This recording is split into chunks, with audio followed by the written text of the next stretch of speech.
asalaamaaleykum wa rahmatullah taala wa barakatuhu mbokk yi ñuy déglu fii ci 24 média ñi ñuy déglu di ñu seetaan ak dañuy jàng ci 24 média seen mbokk Abdoul Aziz Guèye moo dikkaat ak yéen ci àllarba tey bi fukki fan ci weeru novembre 2021 ngir dégtal leen beneen numéro bu ganu kër gi di sant ak di gërëm techniciens yi nga xam ne ñoom ñoo ñuy jàppale ci wàllu liggéey bi di sant ak di gërëm mbokk yi nga xam ni depuis boobu ba léegi ñu ngi ñuy topp di ñu seetaan ci émission bu ñu def lu ñu def mu saf leen ñu leen ci sant leen gërëm di leen ñaanal yàlla mu dëgëral leen tey nag ñu am mbégte lool dalal fi benn mbokk boo xam ne du gan ci kër gi fii donte émission bi ganu kër gi la tudd muy Cheikh Djibril Kane Cheikh Djibril Kane nag sénégalais la di dund fële ca Allemagne waaye terewul xam na ne deretam Sénégal la bëgg-bëggam Sénégal la lépp lu mu am Sénégal moo ko gënal historien culturaliste la Cheikh Djibril Kane ñu ngi lay sant la gërëm ci nangu bi ñu nangu wuyu si suñu invitation fii ci ganu kër gi ci 24 média. Abdou Aziz maa ngi lay sant di la gërëm di nuyu 24 média bépp sa collègue yi ak sa naataango yi ngay àndal ci liggéey bi. Technicien bi ak réalisateur bi ak maanaam kër gi yëpp. di am mbégte mu rëy comme toujours rek. muy plaisir heure bu ma ñëwee Sénégal. ma réserver exclusivité ak mooy samay analyse ak samay waxtaan ak télé bi di leen ñaanal yàlla maanaam télé bi fi ngeen bëgg a àgg yéen a ko xam yàlla àggaleen amiin amiin ñu am toujours mbégte rek di ñëw fii di sawar a tontu ci laaj di sawar a jàngat ak macha allah jërëjëf sawar a bokk ak yow macha allah jërëjëf Cheikh Djibril cofeel bi fii la ëppee ñu fàttali rek ne li ñu bëgg a waxtaanee ñetti ponk lay doon ba ci ñeent benn bi mooy xew-xew yi nga xamante ne day faral di am ci dëkk bi jëm ci wàllu violence te mooy naqare deret boo xam ne dafay jur nit ñi jëfandikoo doole boo xam ne day indi ay mettitu xol day indi ay jooy day indi ay naqar daal ci réew mi donte ci njaboot lay dal waaye ñun ñëpp ay njaboot lañu bi ci mujj mooy li xew Ndakaaru borom kër gu xëy rek quel que soit cofeel bu mu amoon ci njabootam sentir le besoin et la nécessité dem barsax waaye demul barsax moom rek mu yóbbaale ñetti doomam ñu jàngat lan moo waral loolu di bëri na violence muy am ci kër yi bi ci tegu moom mooy ñu yaatal ko nag seet li maam bàyyi woon ci ay valeur muy jom muy kersa muy ngor muy muñ ak jom est-ce que mi ngi fi ba tey buñ ci jógee nag ñu daal jàll ci li nga xamante ne contexte moo ko laaj muy wàllu politique ak jafe-jafe yi mu àndal ak violence bi mu àndal ak yëpp rek Cheikh Djibril bu ko defee ñu jàngat ko sénégalais yi bokk dégloo ndoo ko buñ ci amee luñ ciy partagé ñu partagé ko suñu amee commentaire yu ñu ciy def aussi ñu def ko ci donc Cheikh Djibril li may njëkkee mooy Sénégal tëbul tëb rek doon Sénégal am na jaar-jaar am na histoire alors yow en tant que historien en tant que culturaliste tey ndaw bi nga xam ne dafa bëgg rek tëb ci résumé nga jàngatalaat ko ni Sénégal tëddee woon ak maam ñi liñ fi bàyyi woon alors lan ngay teg ci loxo. waaw bon loolu laaj bu am solo laaj bu xóot day laaj ñu dellu ci histoire lu wolof di woowee mboor te arab di ko woowee taarix tubaab di ko woowee histoire peuple bu ne dangay am trajectoire historique. Absolument. moom la ñu Cheikh Anta borom xam-xam bu mag ba daan woowe le fil conducteur. moom mooy tax mooy relier. parce que amul peuple boo xam ni le borom xam-xam bu mag ba doon wax Djibril Tamsir Niane certes l'avenir sort du présent mais le passé en quelque sorte nous guide. Absolument. voilà mënoo jàngat sa askan. jàngat fi nga toll mooy le présent bëgg a xam sa ëllëg te doo gëstu sa démb te Sénégal trajectoire am dafa yaatu boo xoolee ci askani Sénégal yi rek ni ñu tëddee nga xool par exemple askan yi ci mel ni maanaam nga jël waaso yi maanaam séeréer joola tukulóor wolof njaago nga jël xeet yooyu yëpp pël alpulaar la grande famille da ngay gis ni daanaka ñoom ñëpp ñu ngi dëkke woon fenn mooy Fouta Toro moom mooy Tekruur moom la ñuy wax Tekruur foofu mooy maanaam l'état sanctuaire Sénégal sanctuaire la woon maanaam peuple yëpp fa la ñu rawee woon ndax bu ñu prouver que ni ñun dañoo nekkoon dans la vallée du Nil te peuple civilisation ci vallée lay doon boo gisee la civilisation mésopotamienne ci vallée Tigre ak Euphrate la am nga jël la civilisation égyptienne nubienne ci vallée du Nil la amee nga jël aussi la civilisation sénégalaise Tekruuriyen mu ngi amee ci vallée du Waalo maanaam ci fleuve bi foofu la ndox la ñuy dëkki léegi après ñu tas dugg ci kii vagues yi migratoires yi séeréer yi njëkk a génn dëkke ndox bi après Joola yi jël le sud les Wolof au centre après les Lébu continuer sur Dakar et puis les Alpulaar ils sont restés au Fouta c'est à peu près comme ça que le Sénégal s'est fait mais ce qui est important lu am solo foofu mooy vague migratoire du Sénégal dafa wane ni peuplement bi embrassement bi dafa am culturellement parlant dañu am ay liens yu fort ci sant yi ci famille yi da ngay gis ni ñëpp a bokk ñëpp bokk boobu nag dafa jur maanaam cohabitation boo xam ni dafa yàgg a jur jàmm mais nag dafa am loo xam ni avec le temps peuple day essoufflé wu peuple day sonn peuple day jékki-jékki ba ci yàgg mu bëgg a réinventé wu waat peuple day xaru sax peuple day xaru xam naa ci dara parce que Allemagne lay dund Allemagne 33 lañ jox Hitler démocratiquement mu accès au pouvoir 39-45 Allemagne dafa xaru maanaam mooy fal un dictateur boo xam ne day conduire peuple bi ci maanaam foo xam passerelle boo xam ne dootul dem ay yoon yoo xam ne amul yoon waaw léegi nag loolu day am peuple moo ko sañ naa juum peuple sañ naa fal dictateur sañ naa juum mais li am solo rek ñun par rapport ak analyse bi mooy ñu xam ni peuple Sénégal dañu war a réinventer waat dañu war a gisaat suñu bopp ni ñuy gisewaat suñu bopp mooy dafa am loo xam ne moom la ñuy tuddee maanaam les digues digg yooyu mooy maanaam càllale yi nga xam ne moo téye suñu société man damay jàpp ni ñaar fukki at yi mujj maanaam jàpp ko ci les années depuis 2000 jëm léegi digg yooyu daanaka dafa bàyyi parce que maag yow mën nañ am chance am bokk ci génération yi nga xam ni Sénégal nekkoon na état li ñuy wax état mooy xale yi am épanouissement man xam naa saxaar Thiès laa juddoo fa laa màggee jël naa saxaar ba tay ñi juddu Sénégal 2000 xamuñu saxaar man xam naa salle de cinéma par exemple dama daan Thiès y avait des salles de cinéma ñi juddu 2000 xamuñu salle de cinéma léegi digg yooyu yëpp nga xam ne dañoo defe ne bokkul ci doomu aadama te bokk ci doomu aadama parce que c'est des lieux de sociabilisation yooyu moo tas léegi bu tasee li ngay gis ni mooy nit ñi dañuy nekk ci ay jafe-jafe yoo xam ne amoo parc booy dem taxawaalu fa maanaam sa xel dellu si xaritoo yi dematul noonu maanaam jàngale bi mag ñi jàngale woon avec le temps jàpp nañ ni le modernisme dañ ko war a suul mag ñi dañu xeewi alors que mag ñi ñoom ils avaient compris la société ñoom même bu ñu ñëwee en face de faire face à la colonisation dañu inventé ay modèles sociétaux yoo xam ni moo résister à la colonisation mooy à travers l'éducation à travers yeneen moyens yi nga xam ni repli identitaire bi nga xam mag ñi dañ ko defoon tabax benn identité boo xam ni tubaab bi mënuñu en fait soppiwul jikko yi loolu moo ñu dimbali jërëjëf da ngay gis ni voilà tout cela merci beaucoup Cheikh Djibril Kane ni nga duggee ci thème bi am na solo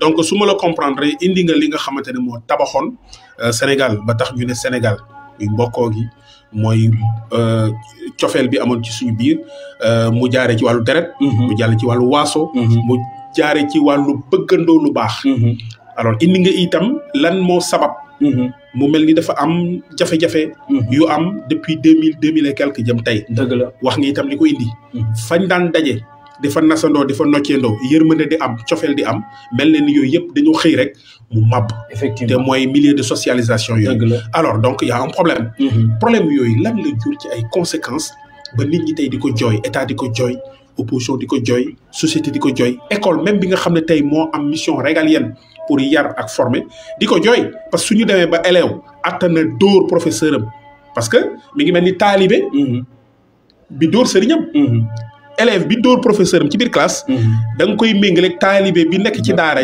ji mais xëy song sëriñam alors lu tax sëñ bi ñu dem ba yegg foofu ci ay valeur yu màbb lan moo ko expliquer au-delà de espace yi nga xam ne dañ fa daan daje di fa socialiser wu lan moo indi jafe-jafe bu yegg foofu ba ñu attana xale yi di dóor seeni professeur ak di wane ay réewande yu tara alors bon man ni laa koy gisee mooy c'est un phénomène sociologique qui demande maanaam jàngat bu xóot jàngat bu xóot boobu mooy ñu xool en fait la démographie sénégalaise 86 on était à 6 millions 8 millions voire 7 millions justement 2021 on est à 17 millions c'est-à-dire dañu doubler en 20 ans 60 on était à 3 millions. Absolument. C'était pour Senghor gérer un pays. Malgré 3 millions, il y avait des difficultés. Senghor, finalement, avoué nos quoi. Absolument, absolument. Quand nous avons une démographie, c'est facteur premier. Nous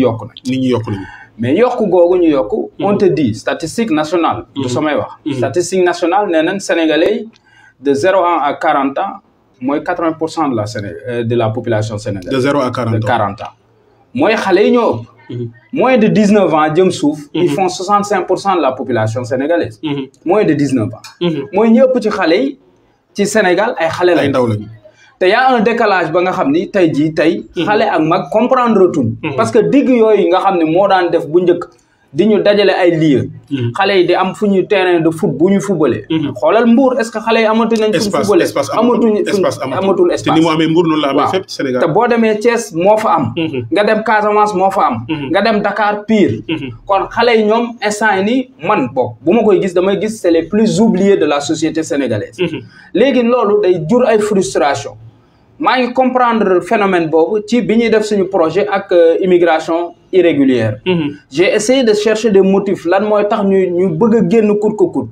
motifs yi ma trouvé man nekkul ci ay réussir tekki ci àll bi. mais c'était une façon de fuir. parce que dañoo évasion la dañ doon daw loo xam ne ñoom finalement dañu lépp gën li fi ne. te teguñu ko ci ay am wala yooyu noonu. kon c'est-à-dire société bi moo am benn mal bu profond. benn métit. jàngoro nag médecin sax da la koy wax. tant que defoo diagnostic nangu ni yow da ngaa feebar kenn mënu la faj. jërëjëf il faut société sénégalaise nangu ni. elle a mal. dafa feebar. parce que loolu du grandeur la. loolu du petitesse. boo feebaree da ngay nangu ni da nga feebar. parce que c'est une société qui a une traduction une longue trajectoire historique. mën na feebar ci entre temps elle est essoufflée dafa sonn. faut mu def régénérer. léegi nag faut mu régénérer wu créer waat yeneen paradigme yu tax mu mën a nekkaat. loolu pour mu def ko. il faut mu nangu ni diagnostic dafa feebar. jërëjëf Cheikh Djibril Kane ma fàttali mbokk yi ñuy déglu fii ci 24 médias que seen mbokk Abdoul Aziz Guèye moo leen dégtal seen benn émission bu ganu kër gi nag dalal fii Cheikh Djibril Kane historien culturaliste la ngir ñu jàngat xew-xew yi nga xam ne moo am ci dëkk bi ci mujj di mbokk mi rey ñetti doomam ci Ndakaaru bàyyi soxnaam lettre bi di wër ci réseaux sociaux yi ku nekk di ko partager presse bi itam di ci wax alors lan la fi mag ñi bàyyi woon ci ay valeurs lan moo ci des lan moo indi tey valeurs yooyu mel ni dafa màbb wax na ko sànq alors la société, c'est l'État. La société, c'est la société d'une manière générale. C'est la société civile, c'est l'opposition. La société, c'est tous les pans de la République. Mais en réalité, dafa am ñu fal. ñoo xam ne tey ñoom ñoo am mission wu yar former bégal wut espace boo xam ne ñu dafa am épanouissement tabax ay école tabax ay daara. Mais est-ce que nit ki juddoo ci kër màgg parce que président de la République ministre ak kuñ fi mënti jox charge état. te boo tëb jóge ci asamaan daanu. ci kër nga jóge. effectivement xam ci li xew ci kër yi. jaar ci école publique. xam li xew ci école publique yi. def tànku neen sol plastique. yor saaku manioc wala boog soble dem école. kon xam nga li fi xew. waaw lu tax léegi mu mel na alors dañoo du mooyu jafe-jafe yooyu di am gëmm seeni bët duñ ko nangoo xool bàyyi société bi à son sort wala boog amoo impression boobu yow. Si, mais est-ce que aussi nous avons une solution? Moi, je ne pense pas. En ce moment, ce serait une démission. Mais bien sûr, parce que de l'un, une mission, est-ce que nous avons préparé psychologiquement parlant, sociologiquement parlant, sociétalement parlant?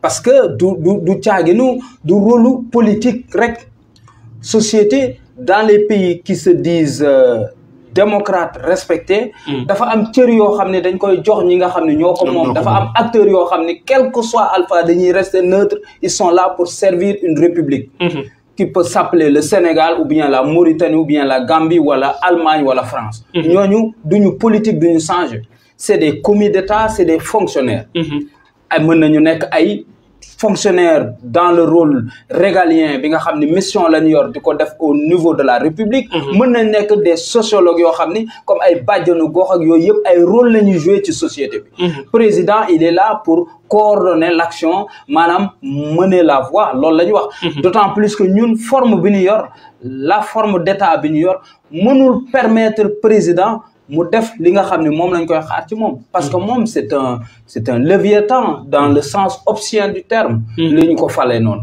xam nga ñun doomu aadama dafa jugee ci état nature même yonentu yàlla aadama bi ko yàlla di wàcce ci kaw suuf daf ko wàccee bàyyiwu ko ak ay moyens de survie absolument moom moo adapté wu absolument vaincre la nature daal di imposer wu ba jur li nga xam ne ñun ñoo fi nekk tey jii la communauté d'Adam mais bu fekkee tamit moom nit ñun dañu nekkoon dans un état bon selon Rousseau naturel ñu dégager une certaine volonté ak ay règles ni dañuy dund Sénégal mënul échapper aussi ci loolu règles yooyu mooy acteur bu ci ne da nga war a jouer ce rôle mais soo jëlee tu prends 17 millions de cerveaux nga mel ni da nga ko boole yëpp takk ko def ko ci benn cerveau muy le cerveau du président nga ne ko wane la voie à suivre ça pose un problème du dem c'est vrai du dem léegi moom on voit que ni moom il est quelque part je m'excuse du terme mais coincé entre le marteau maanaam bi nga xam ne mooy le président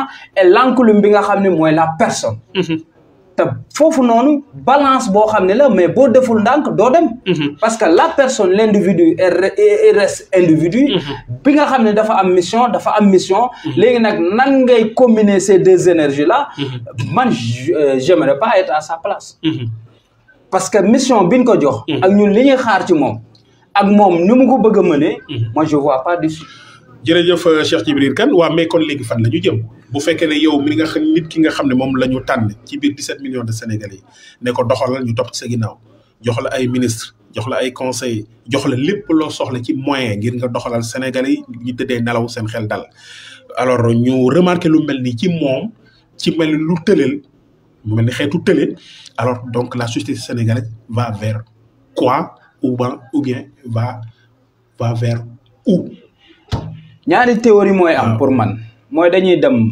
mbëkk miir bi il faut un choc brutal en ce moment mu yee ñu taxaw électrochoc mu yee ñu taxaw et tu ne penses pas que du jot nañoo dund électrochoc boobu dund nañ ko mais ñun on n'a pas le temps d'analyser parce qu'on a vécu 88 on a frôlé mais récemment rek au mois de mars il y a eu 14 jeunes qui sont morts taxawuñ sax def mea culpa plus grande catastrophe maritime du monde avec le Joola on l'a vécu changé wul suñu attitude par rapport au transport public car yaa ngi surchargé ba tey nit ñaa ngi dawal lu leen neex chaque jour Dieu nous rappelle que yéen vous n'êtes pas seul ñun dañuy jàpp ni ñun dañu nekk un peuple élu ñun Sénégal c'est une critique nag boo xam ne bariwul nuñ koy def moi je commence par ma personne xam nga modestie, balle à terre, réfléchir. Et puis, modèle que nous créé, c'est un modèle senghorien, créé en 63.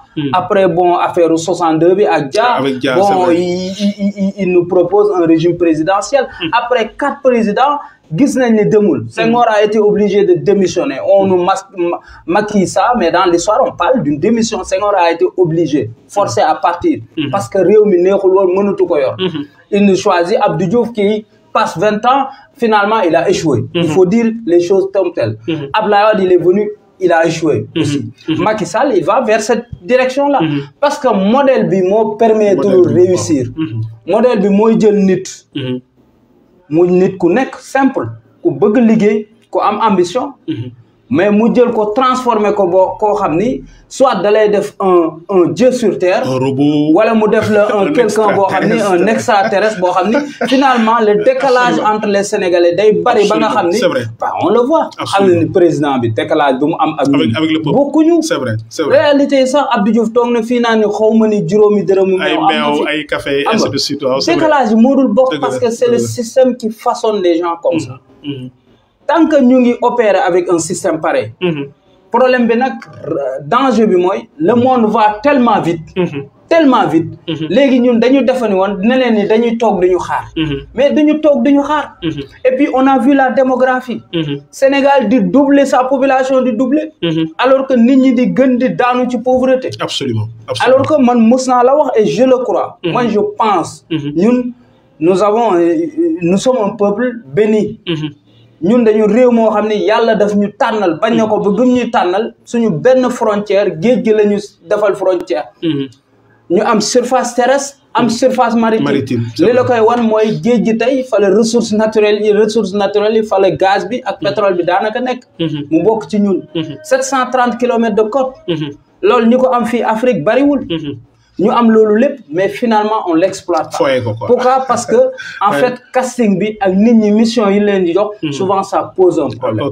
Voilà man pour man daal voilà il faut nous réinventer. Absolument c'est difficile à dire mais il faut nous réinventer. jërëjëf Cheikh Djibril Kane ma fàttali mbokk yi ñuy seetaan fii ci 24 médias seen mbokk Abdoul Aziz Gueye moo leen di dégtal seen beneen émission bu ñu tuddee ganu kër gi nag dalal fi Cheikh Djibril Kane historien culturaliste la ngir ñu jàngat société sénégalaise ak jafe-jafe yi nga xamante ne moom la ñuy jànkonteel ci jamono yi surtout ci wàllu violence. Alors ñu ñëw nag camper le décor par rapport ak violence bi ma la doon wax sànq te mooy naqari deret geeg jëf yu ñaaw yi nga xamante ne ñu ngi koy faral di gis nit romb la ci oto sànni la loxo nga daw ba dab ko génne sa revolver dóor ko bal frontalement ni mu daanu dee nit romb la sànni la loxo parce que jàppante woon ngeen ci bëccëg bi nga daw ba dab ko génnee épée parce que ñeneen ñi ne ñu paaka la ñeneen ñi épée la xotti biir bi waaw ba pare nag di ko exhiber comme un scalp quoi mel ni yow da nga def benn affaire bu gloire quoi. Alors barke démb nit ki nga xam ne dund nag soxna mbaa moom ñetti doom tu dois pas me dire que ne amul ay quelques moments yoo xam ne jot nañoo dund mbégte nga am ñetti doom xale yi defuñu dara ñaar ñu jigéen kenn ku góor nga xëy bés parce que da nga nekk ci ay difficulté nga jël xale yi yóbbu leen ci barab ray leen ray bu ñaaw ray sa bopp. Alors te yooyu dafa bari léegi lu muy am ci Sénégal nopp ma noppuma la ma ray joxuma la ma ray fay ma sama bor fayuma la ma ray mayuma la ma ray. Alors violence boobu jox ma sama paas nit paas ci oto jox ma sama weccit joxuma la ku mu xaw a tardé tuuti 50 francs 100 francs nga génnee package. Qu'est-ce qui explique que wax nga ko sànq manque de socialisation les gens les nerfs sont tendus épanouissement amatul mais au-delà de ça violence yi faral di am te ñu ne façon expert bu ne am nañ ko fi. Alors Cheikh Djibril lan moo indi ñu ne Sénégal ay jullit a fi ne Sénégal ay chrétiens moo fi ne sur les 100% de croyants amatu fi bokk. wala boog ay 1% la wala 0,% la doon ñoo xam ne ay animistes la. kenn ku nekk am nga ngëm-ngëm. waaye lan moo expliquer 100% de croyants. ñaawteef yu mel noonu di fi am. waaw mais xam nga besoin de croire ak expression bokkul. Besoin de croire moi je pense que Sénégalais comme beaucoup de peuples là ils ont besoin de croire ils croient. gëm nañu. pas ça la question problématique bi du lool. gëm nañu ñu ngi koy exprimer fii dañ fi jaamu yàlla en permanence. mais nit ki du croyance rek croyance la ak yeneen association mooy def nit. parce que nit dafa am lu ñuy woowee psyché. dafa dans la psychanalyse dañ koy wax. Absolument. nit aussi dafa récemment les neurosciences ont découvert que ni nekk ñun dañu am trois types de cerveau. Tout être humain est capable de violence. Lu la koy woon mooy les terroristes. Ils sont capables des pires violences. Hitler a été capable d'atrocités. L'horreur une fois l'horreur elle s'appelle horreur. Bon kon loolu nekk na ci ñun moom la ñuy woowee le cerveau reptilien. boobu lañ ñu moo jiitu ci cerveau yi mooy li ñu def. maanaam bestialité. On est capable d'être pire que des animaux. Sauvages même. Barbarie. ñu ni am na le cerveau limbique. bi nga xam ni moom fa la début de pulsion yi di jógee. foofu noonu on commence à réfléchir début de pulsion yi di yëg ay yëg lu ñuy yëg. mu am li ñuy woowee le cortex néocortex mooy troisième type de cerveau bi foofu on fait le tri. loolu neuroscience ñu ngi ci avancé nañ ci.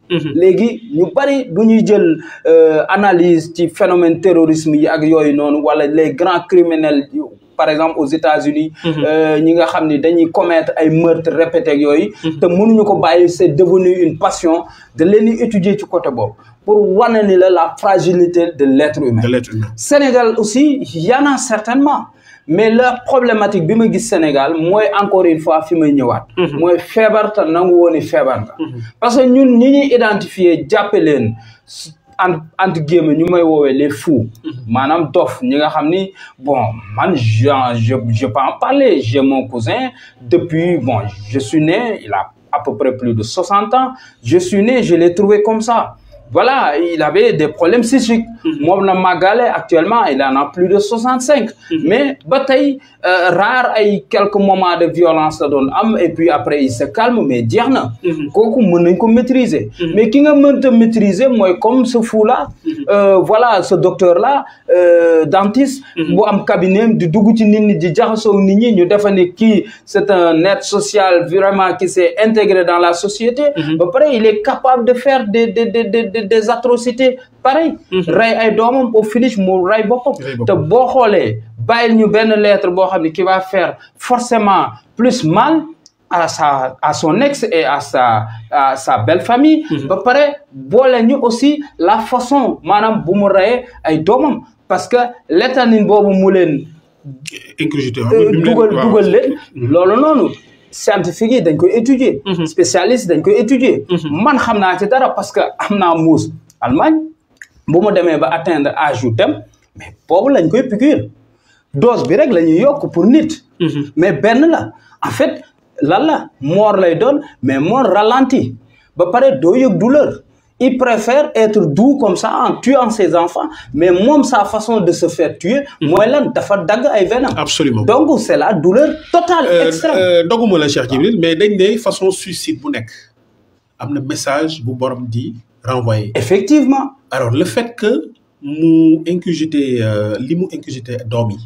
moom mu dagg venam. waaw ba pare il a muy xool ay doom di souffrir ba dem. waaw strangulation alors ba lettre bi mu bàyyi il a beaucoup parlé de li may bañ a tudd ak justement alors ban message. parce que nag quand même ñun ñi fi ne moom dem na njabootam bi dem nañu yàlla yërëm leen mais ñun ñi fi nekk dañu war di jàngat yenn yi bu ko defee peut-être ñu gàttandu ko xotteeku balaa ngaa lakkale. Effectivement. Ban message la bëgg renvoyer. Mais message boobu il faut qu'on interroge les professeurs les spécialistes comme professeur Serigne Mor Mbaye on a eu à l'entendre. Il parle depuis tout le temps il parle de ndëpp national.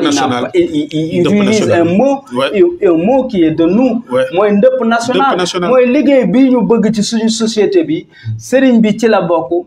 borom xam-xam bi ci la bokk moo xam muy nasaraan bi moo xam muy arab bi doomu daara bi ci la bokk xam-xamu aada ak cosaan ci la bokk munul nekk rek xam-xamu tubaab rek munul nekk ay affaire psychologue tubaab moo ñu it analyser non société bu ne yow yaay inventé sa modèle yi lay faj keneen du la ko inventel amul benn société au monde booy dem mu wuti ay bagages yi jàmbur di ci faju mënuta ne bu laajee ñu dem laaj xamb yi lu ñu wax ñu war a def ay tour mais il le faut foofu lañ toll. société bi moo feebar te li koy faj mu ngi fi. newul Burkina newul France newul Allemagne. seulement nag nit ñi foog ñu nangu ni dañoo feebar. nekk fii di épiloguer deena moom deena. lu ñu mën mooy saluer la mémoire des enfants. ñaanal leen. moom aussi bon. ñu xool constater rafet njort ci moom parce que d'après tout yàlla mooy jéggale. Absolument. du ñu fi nekk di condamner mais au moins bàyyil nañu ay outils yu ñu mën a commencer étudier suñu société. en profondeur. bu ñu ko deful leneen luñ fiy wax di wax.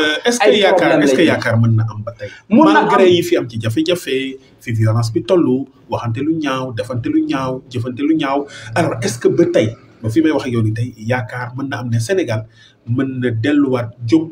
doxal boppam mën na nekk ci kaw ñu ubbi ay waxtaan ak xale yi surtout xale yi man j'aurais souhaité parce que Allemagne am na fa Allemagne dafa am benn lu ñuy woowee Jugendamt benn genre agence boo xam ne la c'est dédié aux enfants xalaatoo fa def xale loo xam ne waroo ko fa def même boo ko juree xalaatoo ko te je vois tubaab yee ñu gën a terrible junni yoon mënoo sax imaginer ñun terrible mais à un moment donné dañuy rangé wu parce que xam nañ li leen xaar seen société. yu ci mel noonu dafi war a am. déjà puisque ñoom ñooy majoritaire dans ce pays là. budget bi dafa war a refléter xale yi. mënuñu am budget 5000 milliards nga dem amul sax 2 milliards dédiés aux enfants. loolu du woon yoon. et à la jeunesse. et à la jeunesse mënuñu nekk 12 millions parmi les 17 millions. c'est des jeunes ba pare refléter wul ci budget bi. amul sens. kon xale yi war nañ renforcer seen capacité. xale yi renforcer ko mooy former ay nit yu xam xale.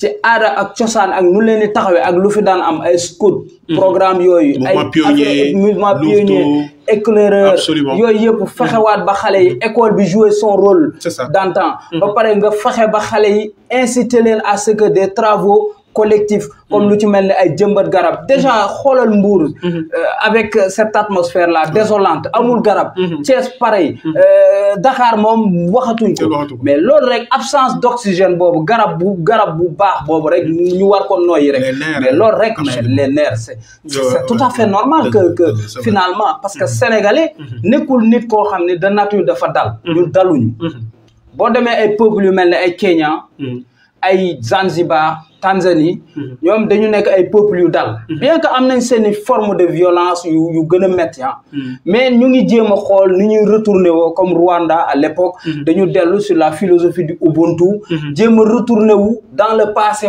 xool lan la ñuy faj lan la ñuy fajee lan la ñuy penser seeni plaies ñun aussi àgg nañ foofu nañ xool ay mécanismes dans notre tradition moo xam muy tradition sociale religieuse wala tradition boo xam ne culturelle ñu associer maanaam ñi nga xam ne les acteurs les véritables acteurs bari nañ ci réew mi ñu jël ñooñu ñu tëggal ñu ay assises yoo xam ni ak surtout yéen les enseignants yéen a gën a xam xale yi yéen les premiers psychologues yéen ay interroger xale yi yéen a nekk ak xale yi dès le bas âge gunge leen ba terminal donc yéen war ngeen a nekk des véritables acteurs ñu dajale lépp nag jël temps parce que booy construire da nga jël temps mënoo ko def ci ay durée élection bu jeex ak bu jeexul on s'en fout des élections et des personnes les personnes s'en vont les institutions et la République demeure mais Sénégal il faut ñu réinventer waat sinon on va droit au mur lépp si ñëpp wane na ko dara desatu fi dañuy jéem a manipuler nii rek manœuvrer pour retarder la chute taf yëngal mais voilà on voit que absolument ça ne va pas du tout donc Cheikh Djibril Kane laa fi dalal tey Cheikh Djibril Kane historien et culturaliste la dalal ko fii ci 24 médias ngir ñu waxtaanee tolluwaayu réew mi waxtaanee nit ñi naka la ñuy doxalee jikko yi naka la tëddee ndax li fi maam bàyyi woon mi ngi fi ba tey ak violence bu bari bi ci réew mi lan moo ko sabab ba ci li xew barki démb ci Ndakaaru mbokk mi xëy rek rey ñetti doomam daal di xaru alors point bi ñuy mujjee nag mooy wàllu élection yi alors ay maire ak ay présidents conseils départementaux yu ñu tabboon en 2014 5 ans après en 2019 ñu waroon demaat ci yeneen élection nous sommes en 2021 élection yi ñu ngi ko yóbbu en 2022 donc 2 ans et quelques de retard mais quand même les élections vont se tenir en 2022 et au mois de janvier mu am coow yi ci am ci tabb maire ak tabb président conseil départemental ak ñi koy gunge ci liggéey bi coow li mu indi nii est-ce que jar na ko Cheikh. jaru ko mais sachant en fait les réalités politiques du Sénégal man du ma bett parce que du nu guleet affaire de cër la quoi waaw du nu guleet et puis bon toujours ça a été toujours comme ça absolument en fait le grand sacrifice mooy peuple sénégalais booy xool moom lañ fàtte en fait parce que xuloo yi yëpp ay opposition pouvoir ñuy xuloo kii ni damay fexe ba dama koy confisquer doo leen bokk le maximum ñii ni dañuy bokk par force et puis bon mu nekk aussi éternel combat boobu nga xam ne moo leen si absolument léegi le peuple moom fàtte na sax fan la war a féete parce que tellement dañ ko tenaillé fatt ko et puis boo xoolee atmosphère bi nit ñi tout est politique absolument dans ce pays là au lieu de faire du politique ils choisissent tout comme tout le temps de faire de la politique politique politicienne la nag moom la ñuy wax parce que politique baaxul parce que adduna bi depuis que adduna politique dafa mus a am du lu bon surtout politique locale boo xam ni maire man suma maire xam naa ko suma dëkk parce que c'est normal moom ngay xam on s'en fout de ay kan mooy Merkel ak ay ñeneen ñe ça nous intéresse même pas c'est un rapport avec le maire et puis moom mooy définir la politique de la ville moom nga xam moom moo intéressant normalement une ville comme Mbour maire bi moo war a gën a intéressant le président de la République peut-être benn mandat bi benn yoon la fi ñëw Mbour wala mosu fee ñëw et puis da leen a tax yéen Mbour ngeen continuer di kii c'est-à-dire c'est en fait maire mooy définir en fait politique gu ville moo tax maire am solo mais dès lors que ni ñun gëmloo nañ ni ñu maire yi amuñu benn solo yàgg nañ ko gëm Senghor yi fii le premier maire à Thiès absolument kon maire am na solo am nga mais ni ñu koy defee nii bon ren am na benn soppi ko bu ndaw nee nañu amul maire dañ koy fal suffrage au suffrage universel direct voilà baax na mais ba tey gis na ni coow li demul ba tey coow li demul liste yi changé nañ ko yee invalidé nañ ko parce que véritable acteur yëpp kenn joué wul rôle politiciens yi ñu ngi tenir peuple bi en otage man la ma doon wax rek laay wax pauvreté au Sénégal ça a été voulu et provoqué plus nit ñi di sonn nekk ci pauvreté ils n'ont pas le temps d'une révolution ou bien de la réflexion te Afrique malheureusement ñi koy diriger bëgguñu ay peuples yu éveillé bëgguñu ko li ñu bëgg mooy cette situation là que ça perdure booy xool nit ñi jiite bon voilà. c'est le seen ceeb bi nii de quoi. loolu la léegi nag loolu nan lay dañee. mooy bon on voit que ni y a une nouvelle volonté nit ñi ñu ngi kii mais nit ñi aussi il faut qu'ils soient exigeants davantage. parce que exigence bi mooy lan li ngay dul baal pouvoir bu ko baal. opposition absolument. te il faut pas se voiler la face de xaar ay messie buy ñëw di ñu ci génne kenn du ñu ci génne. amul benn nit bu ñu ciy génne mënul nekk. loolu amul dans l'histoire du monde lu tax mu bëgg a am fii amul fenn dogal génnewu ci tubaab yi. génnewu ci France Roosevelt génnewu ci Amérique. Mao génnewu ci Chine. absolument. kon ñun léegi nu ñu bëggee Saddam Hussein génnewu ci Irak. Kadhafi génnewu ci woon Libye. absolument léegi nan lañ bëggee toog Senghor génnewuñu ci ñu bëgg a xool ay maire wala benn nit mu bëgg ñu ci génne mënul nekk. kenn ku nekk critique boobu laay def ak opposition bi ñu xaar opposition dafa ne opposition bu ñëwee en fait y a un messie moom mooy ñëw génn ñu ci mënul nekk. mënul nekk yàlla tëggewul noonu àdduna bi. même suñu yonantu nga xam ne mooy gën ngi mbindeef yàlla da ko booleeg ay saxaaba yu mottali liggéey bi. et c'est important. ñu jàppale ko ci liggéey bi. suñu sëriñ yi nga xam ne ñun moom la ñu yaakaar ñooy suñu lépp. muy Tivaouane di Touba di Ndiassane di Medina Baye fépp dañu ànd ak ay nit ñu jàppale leen. et c'est normal c'est naturel. absolument c'est naturel dans la mission. de la même manière aussi ñi xëccoo dañu war a xam ni boo amee sa peuple sa ginnaaw wala nga am sa commune say citoyen sa ginnaaw mais loo song da nga koy daan. imaginez leen maire Mbour doon liggéey en harmonie avec les Mbourois. mais lu mu song da koy daan. absolument yéeg liggéey ak association yi. justement mais bu fekkee da nga defe ne nag yow lañ fal. tu habites les fonctions. te fonction yooyu ngay habité mooy da nga waroon delloo ci askan wi. di leen consulter di leen laaj di leen associer. maanaam dans une format inclusive. yow defoo ko. problème rek ngay indi. absolument Cheikh Djibril dañu xaajoon émission bi ci ñaari xaaj. ñaari wàll benn bi ci wolof lañ ko tëggee woon beneen xaaj bi ñu tëgg ko ci nasaraan xam naa ne xaw nga sonn tuuti ñu may la tuuti nga noppalu ñu ñëw ci wàllu nasaraan bi pour suñu mbokk yi nga xamante ne li leen ci intéressé ci émission bi mooy ñu def ko ci langue tubaab. nañu def noonu. sant la amul solo.